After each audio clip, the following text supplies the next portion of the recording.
Hello everyone, welcome to my channel. I am 27 years old. My name is Kimberly and I currently live in Texas.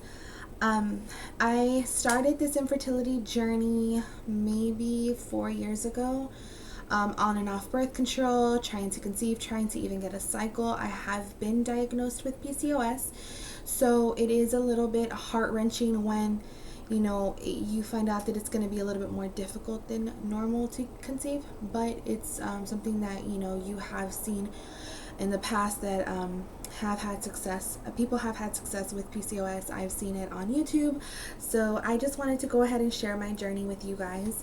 I do have my phone, and along with that, I have the app that I use, which is called Ovia Fertility. The app kind of looks like this, and the app little thingy looks like that. It has like a little tree, or a little branch with leaves. So this is what my current data looks like. If you notice right there, there is a question mark on the data because the app itself has no idea what's going on. And right now, cycle day 42, which is a little bit more than it should be, but with PCOS, of course, you just really never know.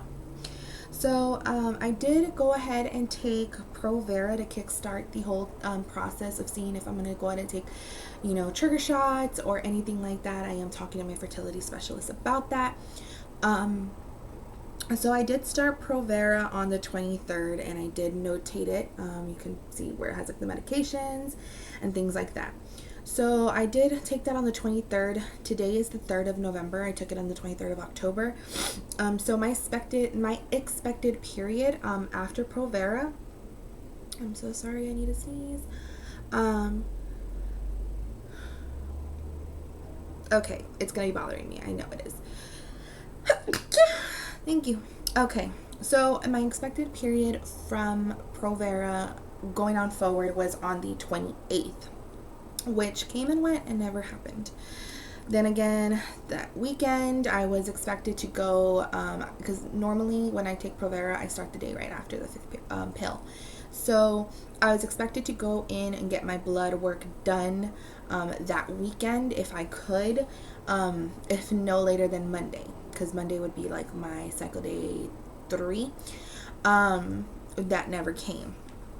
So this whole week went by and we are on Friday, and my expected period is supposed to be, the last day was supposed to be the 3rd, which is today. On Wednesday the 1st, I got tender breast, but on the sides only. It just hurt on the sides, and I'm sorry if it's TMI the way I talk, but for those of you who are going through this, you already know what the drill is, and these are common words and stuff. So I'm sorry.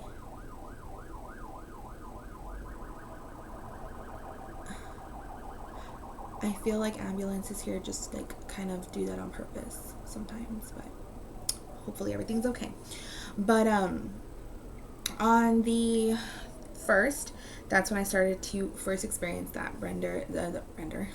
tender breast on the sides. Then yesterday it started on the top, on the bottom, on the sides, and the nipples were very, very tender. And then today again, almost I feel like they just grown. They fill into my bra a lot more. And I have never in my entire 4 years of dealing with Provera have ever experienced breast tenderness on Provera.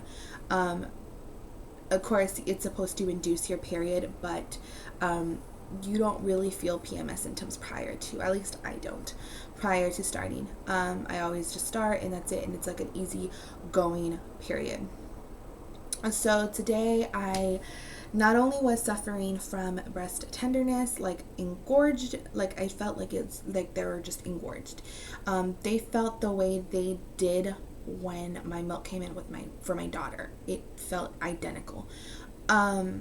And then I started noticing, and this was also on the 1st, breakouts. I mean, crazy amount of breakouts on my chin, I'm sorry, my chin right here, on my, cheek area. It was bad.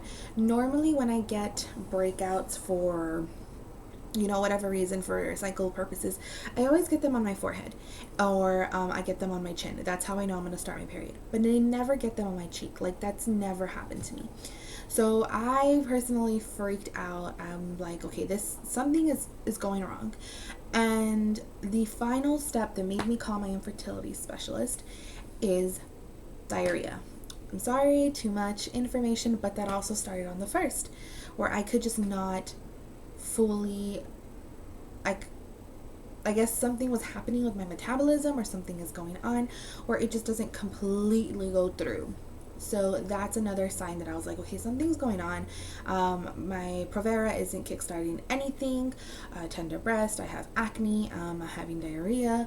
Not only that, my mood swings have been crazy. I had to go to the doctor on Monday because I really thought that I was either getting a heart attack or about to, because I was getting like heart palpitations. Like, I just felt my heart outside of my chest. And that started on that weekend that I was supposed to start. That's where that started. And it got worse come Monday. I had to go to the doctor. Doctor diagnosed me with anxiety, which I was just bawling, crying when I went in there, because I just didn't know what was going on. I had never felt this type of sadness in my entire life. So today came around and still these symptoms were here. No sign of alleviate or anything like that. Like, there's nothing showing that I am going to get over them anytime soon. So I don't have pregnancy tests. I kind of told myself, through this whole process of infertility, I am not going to stock up and buy any. I'm just going to go and get one. We live right across the street from CVS, so it's not even a big issue to go get one. So I decided, what the heck, I'm going to take an ovulation test. Something said, go ahead and take one. And I did. And this is what happened. Pretty bright. It's not, this has been sitting down for like 2 or 3 hours. It was a lot darker and brighter than the control line. The test line. I messaged my sister-in-law and I told her, this is showing positive and I have no idea why. She's a fellow TTCer as well.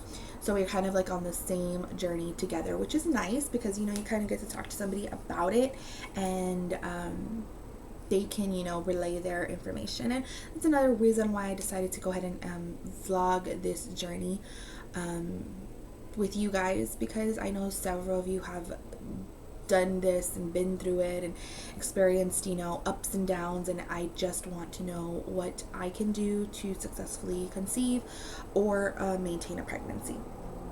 So I got that test and I freaked out, of course, as a typical 27 something year old, 30-year-old, you tend to go to Google for everything.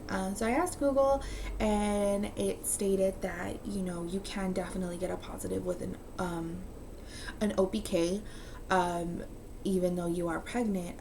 So keep in mind that I am supposed to start my period anytime soon. That should not be that dark. It should be like almost non-existent because you get an LH surge before you ovulate. So I got that. The first time I got a positive OPK, and that was in October. Let me go ahead and get my chart out again.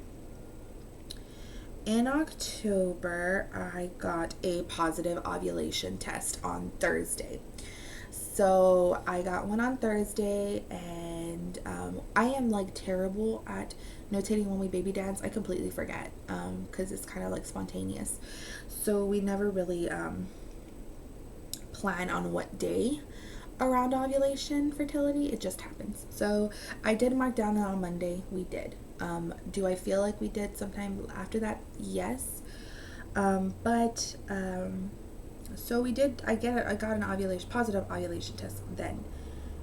Why am I getting one now? That's what's confusing me. So I'm already, I got my ultrasound, my first ultrasound through this whole infertility journey. I got that I would say, let me get my little folder. On the 3rd of October, I was on cycle day 10, and I got my my ultrasound, and you could see clusters. You can see both of the ovaries and like little clusters around them, which when I did some research, and of course my doctor even said, that doesn't mean you have PCOS. We have to rule out several things, and the ultrasound was one of them. And then of course the ovulation test to see if I ovulate is another, and then finally the blood work. So I have not got my blood work yet. They wanted me to go ahead and wait until cycle day 2 or 3 to get my blood work. Unfortunately, that hasn't happened. Like I said, I did take Provera. It just didn't happen. There has been several things through this whole journey between losing pregnancies, not having any period at all for 6 months, things like that.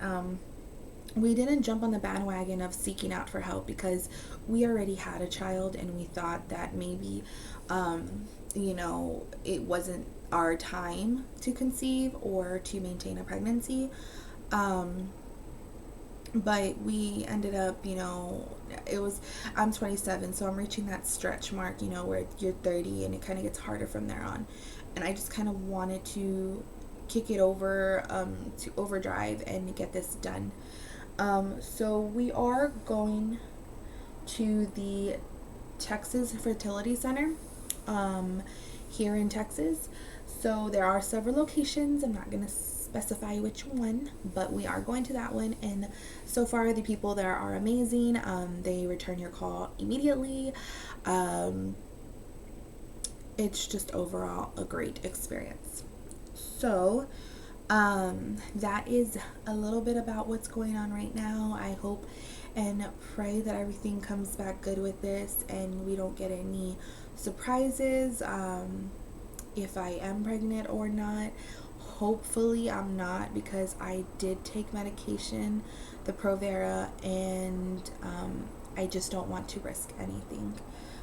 So I will keep you guys updated on what's going on that. If I do go to the doctor today, I will probably make a vlog, a short one, and kind of include it on here before I upload this later on tonight.